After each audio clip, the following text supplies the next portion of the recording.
اعوذ باللہ من الشیطان الرجیم، بسم اللہ الرحمن الرحیم۔ شروع اللہ کے بابرکت نام سے جو بڑا مہربان اور نہایت رحم کرنے والا ہے۔ پیارے دوستو، السلام علیکم۔ حضرت موسیٰ علیہ السلام اللہ رب العزت کے جلیل القدر پیغمبر تھے۔ آپ علیہ السلام کو اللہ رب العزت سے ہم کلام ہونے کا شرف بھی حاصل تھا۔ ایک مرتبہ حضرت موسیٰ علیہ السلام جب کوہ طور پر اللہ رب العزت سے ہم کلام ہوئے تو انہوں نے اللہ تبارک و تعالیٰ سے پوچھا کہ جنت میں میرا ہمسایہ کون ہوگا؟ تو اللہ رب العزت نے فرمایا کہ فلاں شہر کا قصاب جنت میں تمہارا ہمسایہ ہوگا۔ حضرت موسیٰ علیہ السلام کو یہ سن کر بڑا تجسس ہوا کہ وہ قصاب آخر ایسا کون سا عمل کرتا ہے جس سے اس قصاب کو اتنا بڑا رتبہ حاصل ہوا۔ حضرت موسیٰ علیہ السلام اس شہر کی جانب گئے اور وہاں قصاب کو تلاش کیا اور خاموشی سے دیکھتے رہے کہ آخر اس کا ایسا کون سا عمل ہے جس پر اللہ نے اسے اتنا عظیم مرتبہ عطا فرمایا ہے۔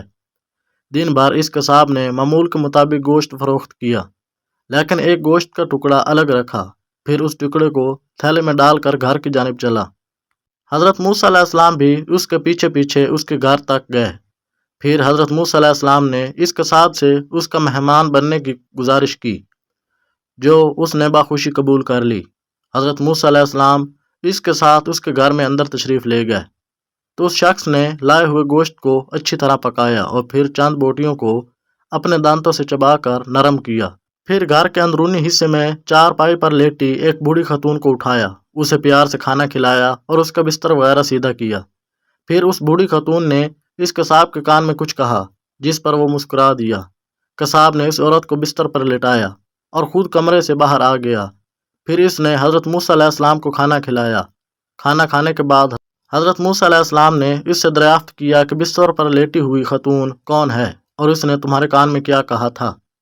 جس پر اس قصاب نے بتایا کہ وہ میری والدہ ہے، وہ بے حد سادہ عورت ہیں۔ میں جب بھی ان کی خدمت کرتا ہوں اور ان کو کھانا کھلاتا ہوں تو وہ مجھے یہی دعا دیتی ہے کہ اے اللہ میرے بیٹے کو جنت موسیٰ کا ہمسایہ بنا دے۔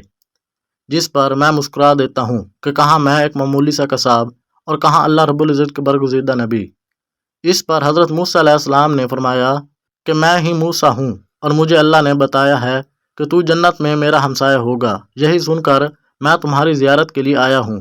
اللہ رب العزت سے دعا ہے کہ ہمیں بھی اپنے والدین کی خدمت کرنے کی توفیق دے اور ان کی دعائیں ہمارے حق میں قبول فرمائے۔